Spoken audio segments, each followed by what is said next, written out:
వైఎస్ఆర్ కాంగ్రెస్ పార్టీకి చెందినటువంటి మాజీ ఎంపీ బుట్టా రేణుక గారికి చెందినటువంటి ఆస్తులను ఎల్ఐసి హౌసింగ్ సొసైటీ వారు ఇప్పుడు వేలం వేయబోతున్నట్టుగా కొన్ని వార్తలు వస్తూ ఉన్నాయి. దీనికి కారణం ఏంటనేది మనం పూర్తి స్థాయిలో విశ్లేషణ చేసుకుందాం. ప్రస్తుతం మనతో పాటున్నారు ప్రముఖ సామాజికవేత్త, ప్రముఖ రాజకీయ విశ్లేషకులు కృష్ణకుమారి గారు. వారితో మాట్లాడదాం.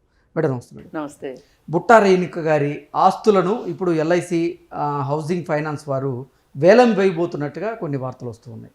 దీనికి కారణం ఏంటి అసలు మేడం? కారణం ఏముంటుందండి, వీళ్ళకి ఆస్తులు ఉన్నాయి.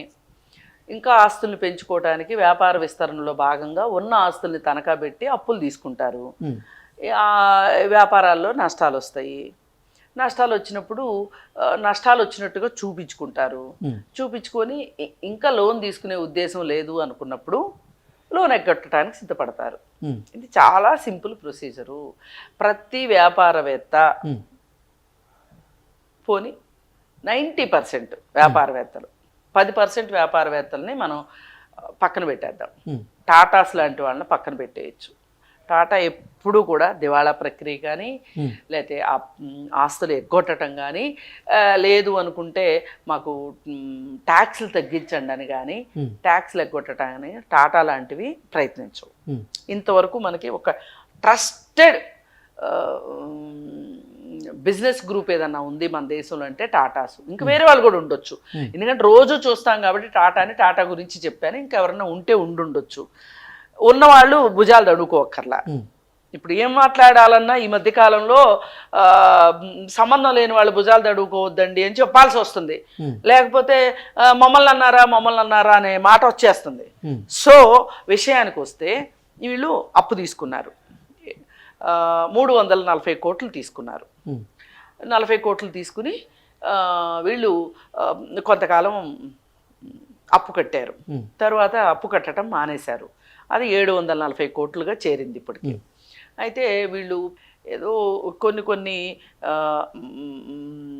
మోటారు హోండా వాళ్ళ దగ్గర నుంచి కూడా వాళ్ళు ఏమంటారు డీలర్షిప్లు తీసుకున్నారు. హోండా స్కూటర్స్ ఉంటాయి కదా, హోండా కంపెనీ తీసుకున్నారు. ఆ బిజినెస్ కూడా సరిగా లేదు, చేయలేదు. అంటే వీళ్ళు ఎక్కువ విస్తరణకి వెళ్ళారు. విస్తరణకి వెళ్ళేసరికి అలాగే వీళ్ళకి బుట్ట కన్వెన్షన్ హాలు, అలాగే మెరిడియన్ స్కూలు, చాలా ఆస్తులు ఉన్నాయి. ఈమె రాజకీయ పార్టీల్లో కూడా ఉన్నారు. ఇప్పుడు రాజకీయ పార్టీల్లోకి వ్యాపారస్తులు వచ్చేది వాళ్ళ వ్యాపారాలు కాపాడుకోవటానికి అనేది అందరికీ తెలిసిన విషయమే. ఇందులో ఎవ్వరు అబ్బో మేము మినహాయింపు అని ఎవ్వరు చెప్పినా ఎవ్వరు చిన్నపిల్లలు కూడా నమ్మని పరిస్థితి వచ్చేసింది. మీరేమో బుట్టా రేణుక గారికి వ్యాపార సామ్రాజ్యం ఉందని చెప్తున్నారు.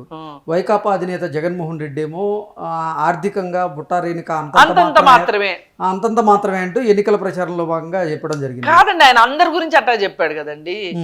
ఇప్పుడు క్విడ్ ప్రోకో ద్వారా డబ్బులు సంపాదించిన విజయసాయిరెడ్డికి అదే మాట చెప్పాడు. ఆయన పిడుక్కి బియ్యానికి ఒకే మంత్రం వేస్తాడు జగన్మోహన్ రెడ్డి. ఎందుకంటే అక్కడ మాటలు ఇక్కడ వాళ్ళు వినరు, ఇక్కడ వాళ్ళ మాటలు అక్కడ వాళ్ళు వినరు అని చెప్పి ఆయన నమ్మకం. కానీ సోషల్ మీడియాలో సాయంత్రం అయ్యేసరికి అన్నీ వచ్చేస్తాయి అనే సంగతి ఆయనకి తెలుసు. అయినా మాట్లాడుతుంటాడు. ఏదో రొడ్డకొట్టుడు మాటలు అంటారే, పడికట్టు మాటలు. ఆయనకు ఒక స్క్రిప్ట్ ఇస్తారు ఎవరో. ఇప్పుడు మొన్న ఏదో స్క్రిప్ట్ 3 గంటలు ప్రెస్ మీటు, విలేకరులకి చెవుల్లోంచి రక్తం వచ్చిందంట, కానీ ఆయన మట్టుకు ఆపట్లేదు. పేపర్లు చదువుతానే ఉన్నాడు. కొన్ని ప్రొనౌన్సియేషన్స్ కూడా లేవు. కొన్ని ఈయన ఉచ్చరించిన మాట వల్ల అవి బూతులు అయ్యే ప్రమాదం ఉందని చెప్పి వాళ్ళు ఎవరో వచ్చి చెవులో చెప్పినా ఆయన పాపం పలకటం రాలేదు. సరే, మనం పాపం ఆయన అన్ని విషయాలకి విమర్శించకూడదు కానీ ఏదో ఆయన బాధలు ఆయన పడుతున్నాడు. కానీ ఆవిడ సంపన్నురాలే. ఆవిడకి బోలెడు బిజినెస్లు ఉన్నాయి.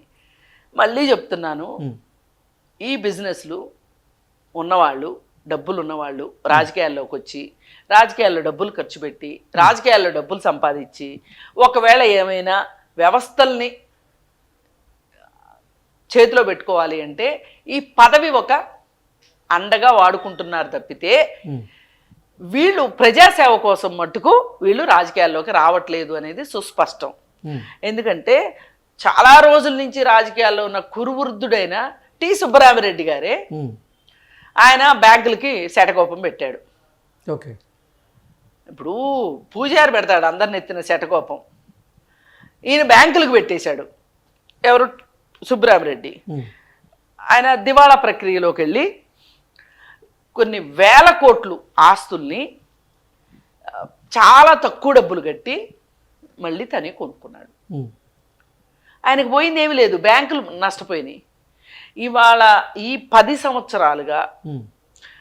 బ్యాంకులు నష్టపోయిన విధానం చూస్తే, నేషనలైజ్డ్ బ్యాంకులు నష్టపోయిన విధానం చూస్తే బావురు మనాల్సిందే ఎవరైనా సరే. ఉమ్. ఒక్క బుట్టా రేణుకే కాదు, ఇప్పుడు ఈమె ఎల్ఐసి హౌసింగ్ ఫైనాన్స్ నుంచి లోన్ తీసుకుంది. ఉమ్. ఈమె ఆస్తులు తరగా పెట్టింది. ఏది? కుకట్పల్లిలో 3800 గజాలు, అలాగే మెరిడియన్ స్కూల్ భవనము, ఇవి పెట్టింది. ఉమ్. వాటిని వాళ్ళు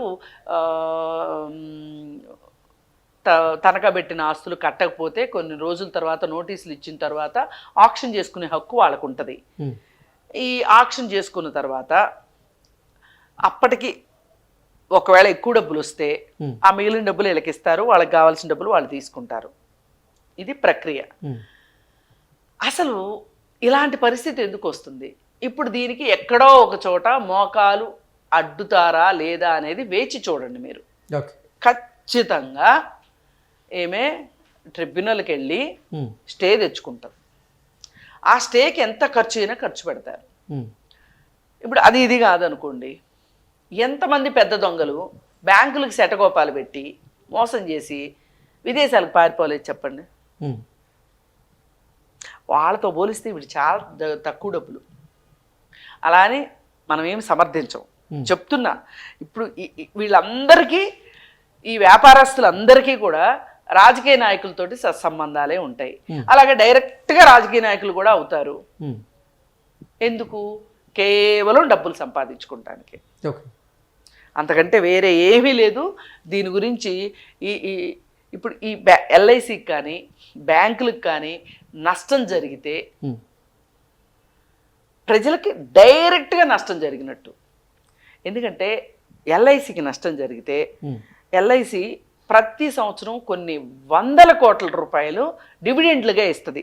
తన దగ్గర పాలసీలు చేసిన వాళ్ళకి, అలాగే తన దగ్గర డిపాజిట్లు పెట్టుకున్న వాళ్ళకి డివిడెండ్ రూపంలో ఇస్తుంది. ఇప్పుడు డివిడెండ్ తగ్గిపోద్ది. ఓకే. అలాగే చాలామంది బ్యాంకులు, మరీ ముఖ్యంగా స్టేట్ బ్యాంక్ ఆఫ్ ఇండియా పెద్ద పెద్ద వ్యాపార దిగ్గజాలకి రైట్ ఆఫ్ ఇచ్చింది. కొన్ని వేల కోట్ల రైట్ ఆఫ్ ఇచ్చింది. ఇవన్నీ కూడా నిరర్ధక ఆస్తులు పేరుకుపోతున్నాయి వాళ్ళ బ్యాంకుల దగ్గర, అలాగే ఎల్ఐసి దగ్గర. ఈ మధ్యకాలంలో ఒకరి అదానీ ఆస్తులు, అదానీ దగ్గర షేర్లు ఎల్ఐసితో కొనిపించింది కేంద్ర ప్రభుత్వం. ఎందుకు కొనిపించింది? కేంద్ర ప్రభుత్వమే చేసిందని ఎందుకు అంటున్నానంటే, ఎల్ఐసి కేంద్ర ప్రభుత్వంది, మీది నాది, మనమందరం షేర్ హోల్డర్. మీరు పాలసీ ఉంటే పాలసీ హోల్డర్ అయితే మీరు షేర్ హోల్డర్. నేను ఎల్ఐసి ఏజెంట్ అయితే నేను ఎల్ఐసి కోసం నేను చేశానని నేను చెప్తా. కానీ దేశందైనప్పుడు అదానీ షేర్లు ఎందుకు కొనిపించినట్టు? అదానీ ఒక ప్రైవేట్ వ్యక్తి. అదే ఎల్ఐసి డబ్బులు ప్రభుత్వ రంగ సంస్థలకు ఇప్పించుంటే ప్రభుత్వం బాధ్యత వహిస్తుంది. ఇప్పుడు అదానికి ఇప్పించిన డబ్బులకి కేంద్ర ప్రభుత్వం బాధ్యత వహిస్తుందా? వహించదు.